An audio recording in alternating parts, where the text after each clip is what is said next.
9:30 PM రెండు serial అయితే రాబోతున్నాయి. ఇన్ని రోజులు అయితే బిగ్ బాస్ అయితే అలరించింది మన వాళ్ళని. కానీ బిగ్ బాస్ ఉండంగానే మనకు 9:30 PM అయితే పొదరిల్లు అలాగే ఆటో విజయశాంతి అనే రెండు సీరియల్ అయితే టెలికాస్ట్ అయితే అవుతున్నాయి కదా. అంటే ఒకటి వచ్చి స్టార్ మాలో టెలికాస్ట్ అవుతుంది, ఇంకోటి వచ్చి జీ తెలుగులో అయితే టెలికాస్ట్ అవుతుంది.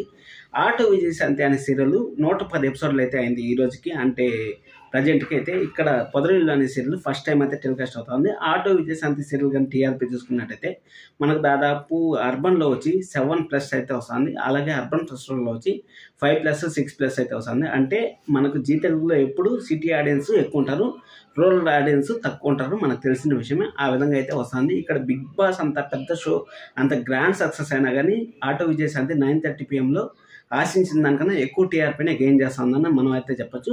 అసలు ఆటో విజయశాంతిలో ఏముంది, పొదరిల్లులో ఏముంది, ఈ రెండు సీరియల్ క్లాష్ అయితే ఎవరికి అడ్వాంటేజ్, ఎవరికి డిసడ్వాంటేజ్ అనే దాని గురించి మాట్లాడదాం. ఖచ్చితంగా ఇలాంటి కంపారిజన్స్ మీకు ఏ సీరియల్ కావాలో కింద కామెంట్ చేయండి. అంటే టైం స్లాట్ కావాలా, లేకపోతే స్టోరీ పరంగా కావాలా, ఏ సీరియల్ కంపారిజన్ కావాలనేది కింద కామెంట్ చేయండి. ఆ కామెంట్ చేశానంటే ఖచ్చితంగా కొన్ని ఎపిసోడ్లు చూసి ఆల్రెడీ నన్ను చూస్తూనే ఉన్నాను, వాటన్నిటి కలిపి కొన్ని మీకైతే ఇంపార్టెంట్ విషయాలు, అలాగే టీఆర్పీ క్లాష్లు, వాటన్నిటికి సంబంధించిన అప్డేట్స్ అయితే మన ఛానల్ అయితే వస్తాయి. ఖచ్చితంగా సబ్స్క్రైబ్ చేసుకోండి, ఖచ్చితంగా సబ్స్క్రైబ్ చేసుకోండి. ఎందుకంటే చాలా మీకోసం అనేసి చాలా ఆలోచిస్తాను, చాలా థింక్ చేస్తాను. ఆ థింకింగ్ కోసమైనా కొంచెం సబ్స్క్రైబ్ చేసుకుని సపోర్ట్ చేస్తానని ఆశిస్తాను. వ్యూస్ బాగా వస్తున్నాయి, వాచ్ అవర్స్ బాగా వస్తున్నాయి, కానీ సబ్స్క్రైబర్స్ మాత్రం రావట్లేదు. కొంచెం దయచేసి సబ్స్క్రైబ్ చేసుకుంటారని ఆశిస్తాను. ఇక్కడ మనం ముందుగా మాట్లాడుకోవాల్సింది పొదరిల్లు సీరియల్ గురించి మాట్లాడుకున్నట్టయితే పొదరిల్లు సీరియల్కి అలాగే ఆటో విజయశాంతికి మనం ఎలా చెప్పాలంటే ఒక దక్షిణ ధ్రువం అలాగే ఉత్తర ధ్రువం అంటారు కదా, ఆ విధంగా అయితే చెప్పచ్చు. ఒక మెన్లో ఉండే క్వాలిటీస్, ఒక ఉమెన్లో ఉండే క్వాలిటీస్, అంటే ఒక మెన్ ఎలాగైతే చూస్తామో ఒక ఉమెన్ అయితే ఎలాగ చూస్తామో ఆ విధంగా అయితే చూడొచ్చు అని చెప్పచ్చు. ఎందుకంటే ఇక్కడ ఆటో విజయశాంతిలో అబ్బాయి లేని ఒక ఇల్లు ఎలా గడిస్తుంది అనేసి ఆటో విజయశాంతి కంప్లీట్గా మాస్ ఎంటర్టైన్మెంట్ అయితే. అదేవిధంగా ఇక్కడ ఒక అమ్మాయి లేని ఇల్లు ఎలా గడుస్తుంది అంటే ఒక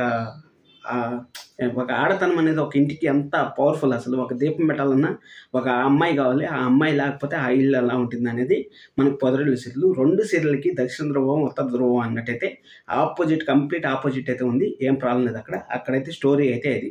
అంటే ఇక్కడ ఆటో విజయశాంతిలో హీరోకి హీరోయిన్కి అయితే ఇంకా పెళ్ళి అవ్వలేదు, ఇంకా పెళ్ళి అయ్యేది కూడా ఇంకా 30-40 ఎపిసోడ్లు అయితే పడుతుంది. ఇంకా వాళ్ళ లవ్ స్టోరీ స్టార్ట్ అవ్వలేదు. స్టార్ట్ అయిన తర్వాత చాలా కథ అయితే ఉంది అక్కడ. కానీ ఇక్కడైతే మన హీరోకి హీరోయిన్కి నాకు తెలిసినంత వరకు ఒక 10-15 ఎపిసోడ్ లోపలే పెళ్ళి అయిపోవచ్చు అని నేనైతే అనుకుంటున్నాను. అది అయిపోయిన తర్వాత మళ్ళీ నెక్స్ట్ యాక్టర్స్ పరంగా చూసుకున్నట్టయితే యాక్టర్స్ మనకి ఆటో విజయశాంతిలో ఉండే హీరో మనకు ఆల్రెడీ స్టార్ మా కూడా సూపర్ చిత్ర అని చెప్పొచ్చు. ఎందుకంటే అక్కడ మంచి సీరియల్తో అయితే సక్సెస్ రేట్ అయితే సాధించారు. అక్కడ మంచి సీరియల్తో సక్సెస్ రేట్ సాధించారు కాబట్టి వాళ్ళ ఫ్యాన్స్ కూడా, ఇక్కడ ఉండే ఫ్యాన్స్ కూడా అక్కడైతే కనెక్ట్ అయ్యే ఛాన్స్ అయితే ఉంది. అలాగే మన సింధూర గారు అయితే ఆల్రెడీ ఒక సీరియల్ అయితే చేస్తూ ఉంటారు కాబట్టి మగవాళ్ళు ఆ సీరియల్ ఫ్యాన్స్ ఖచ్చితంగా 9:30 స్లాట్లో అయితే మధ్యాహ్నం మిస్ అయ్యే వాళ్ళు, ఖచ్చితంగా ఆఫీసులు పోయి లేకపోతే వర్కింగ్ ఉమెన్స్ మధ్యాహ్నం మిస్ అయ్యే వాళ్ళు మాత్రం 9:30కి అసలు ఎట్టి పరిస్థితుల్లో మిస్ అవ్వరు. కాబట్టి అక్కడి నుంచి ఇద్దరు సైడ్ నుంచి అయితే పాజిటివ్ వైబ్స్ అయితే ఎక్కువగా వస్తున్నాయి. అలాగే మనం ముందు టీఆర్పీ చూసుకున్నట్టయితే ముందు టీఆర్పీలో అమ్మాయి గారి సీరియల్ ఆశించిన టీఆర్పీ రాలేదని మనం 10 PMకి అయితే వేశారు. ఇక్కడ మనం చూసుకున్నట్టయితే కొత్త సీరియల్ కాబట్టి ఇదైతే మంచి టీఆర్పీ అయితే వస్తుంది. అమ్మాయి గారి సీరియల్ కూడా అప్పుడు 6+ అయితే క్రాస్ అవుతుంది. కానీ 1000 ఎపిసోడ్స్ అయింది కాబట్టి వాళ్ళు 10 PMకి అయితే షిఫ్ట్ చేశారు. ఆటో విజయశాంతి అయితే 9:30కి అయితే వేశారు. ఇక్కడ మనం చూసుకున్నట్టయితే బిగ్ బాస్ 2 వారాలు ఉంది కాబట్టి బిగ్ బాస్ ఫ్యాన్స్ కూడా మన పొదరిల్లు సీరియల్కి అయితే కనెక్ట్ అయ్యేదానికి ఎక్కువ స్కోప్ అయితే ఉంది. అలాగే అక్కడ నలుగురు అమ్మాయిలు ఎలా జీవితం గడుపుతారు, అంటే వాళ్ళ అన్నం కోల్పోయిన తర్వాత ఎలా జీవితం గడుపుతారు, అంటే ఒక ఏజ్ వచ్చిన ఉమెన్స్ అంటే ఎలా ఉంటుందో పరిస్థితులు అర్థం చేసుకోవచ్చు కదా. అలాంటి పరిస్థితుల్లో ఎలా గడుపుతా ఉంటారు అనేది ఆ స్టోరీ అయితే.